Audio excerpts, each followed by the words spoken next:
Hello दोस्तों, स्वागत है आपका गजब है चैनल के एक और नए इंटरेस्टिंग वीडियो में। तो आज हम बात करने वाले हैं कि हर बार 21 तोपों की ही सलामी क्यों दी जाती है।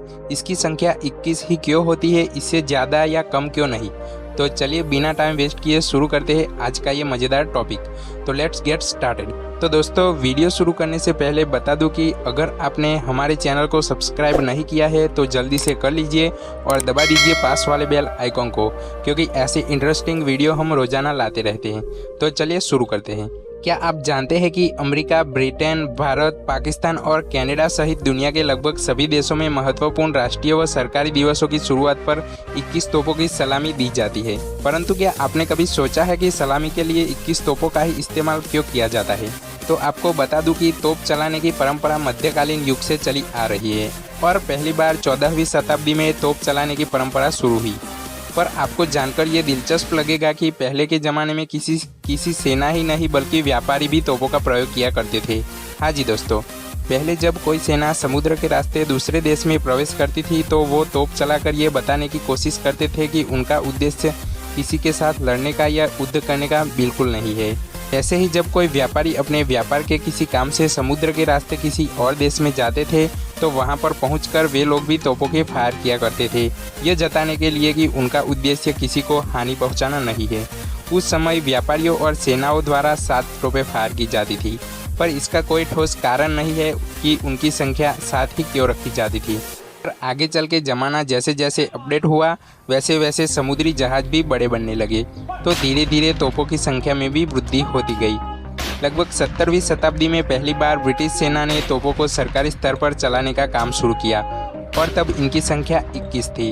उन्होंने शाही खानदान के सम्मान में तोपों को चलाया था और संभवित रूप से इसी घटना के बाद दुनिया भर में सलामी देने और सरकारी खुशी मनाने के लिए 21 तोपों की सलामी की रीति चल पड़ी। लगभग 18वीं शताब्दी में अमेरिका ने इसे सरकारी रूप से लागू कर दिया था। पहली बार 1842 में अमेरिका में 21 तोपों की सलामी अनिवार्य कर दी गई थी और तकरीबन 40 साल बाद इस सलामी को सरकारी तौर पर लागू कर दिया गया था।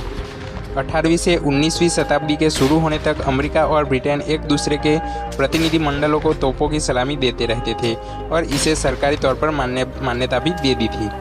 तब के ज़माने में 21 तोपों की सलामी को बहुत ही गौरवपूर्ण और बहुत ही सम्मान के रूप में देखा जाता था। हालांकि बात करें भारत की तो भारत के इतिहास में भी कई क्रूर आक्रमणकारियों द्वारा तोपें चलाने की कई घटनाएं हैं। परंतु बात करें ब्रिटिश शासन की तो ब्रिटिश शासन के दौरान ये तोपों की परंपरा शुरू हुई। ब्रिटिश शासन के दौरान किसे कितनी तोपों की सलामी दी जाएगी इसका भी एक नियम था। जैसे कि ब्रिटिश सम्राट को 101 तोपों की सलामी दी जाती थी, जबकि दूसरे राजाओं को 21 या 31 तोपों की। लेकिन फिर ब्रिटेन ने तय किया कि अंतर्राष्ट्रीय सलामी 21 तोपों की ही होनी चाहिए। आज़ादी से पहले भारत में राजाओं और जम्मू कश्मीर जैसी रियासतों के प्रमुखों को 19 या 17 तोपों की सलामी दी जाती थी। भारत में अब गणतंत्र दिवस की परेड में हर साल 21 तोपों को लगभग 2 मिनट 25 सेकंड के अंतराल पर फायर किया जाता है, ताकि राष्ट्रीय गान के पूरे 52 सेकंड में प्रत्येक 3 राउंड में 7 तोपों को लगातार फायर किया जा सके। हम आपको बता दें कि देश में सबसे पहली बार राजकीय सम्मान से अंतिम संस्कार की घोषणा महात्मा गांधी के लिए की गई थी। तब तक अंतिम संस्कार के राजकीय सम्मान का प्रोटोकॉल और दिशा निर्देश नहीं बने थे। 1950 में पहली बार एक निर्देश बना था और तब यह सम्मान केवल प्रधानमंत्री, पूर्व प्रधानमंत्रीगण, केंद्रीय मंत्रिमंडल के वर्तमान और भूतपूर्व सदस्यगण के लिए ही था। फिर इस सूची में राष्ट्रपति, उपराष्ट्रपति, लोकसभा अध्यक्ष, उपसभापति, राज्यसभा, वर्तमान और भूतपूर्व दोनों भी जोड़े गए। इसके बाद राज्यों को अपने अपने राज्यों में राज्यपाल, मुख्यमंत्री और मंत्रिमंडल के सदस्यों, वर्तमान और भूतपूर्व दोनों ही के अंतिम संस्कार को भी राजकीय सम्मान से करने की अनुमति दे दी गई। बाद में इसमें एक प्रावधान ये जोड़ा गया कि उपरोक्त महानुभावों के अतिरिक्त राज्य सरकार अपने विवेक से जिसे चाहे उसे यह सम्मान दे सकती है।